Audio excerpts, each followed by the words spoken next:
Warga di dekat sebuah sekolah SD negeri di Kelurahan 34 Ulu, seberang Ulu 1 Palembang mengeluhkan limbah kamar mandi sekolah yang mengalir ke jalan dan menimbulkan bau. Hal itu sudah dirasakan warga beberapa bulan terakhir yang menimbulkan genangan di jalan. Jalan merupakan akses keluar masuk ke permukiman mereka. Ini kan banjir. Kalau itu kan banjir. Banjir itu bau. Subsiteng itu. Subsiteng ya? Ya. Udah berapa kali ngelapor ke sekolah tidak ada tanggapan.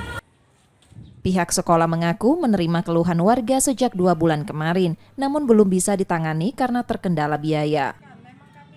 Insya Allah ini tadi sudah ada Pak dari kasih prasarana dari Dinas Pendidikan Kota, sudah ngomong dengan konsultannya, kemungkinan ini tukang-tukang ini akan membuat saluran parit untuk ke belakang itu untuk mengatasi rembesan ini. Tuhan ini sebenarnya memang sudah 2 bulan Pak. Mengapa tidak kami tindak lanjuti? Karena ini berhubungan dengan biaya. Dan di situ masih ada pekerjaan dari tukang-tukang itu Pak. Jadi kami masih melihat keadaan bagaimana cara solusinya. Karena itu tidak terlalu sampai becek-becek benar itu tidak Pak.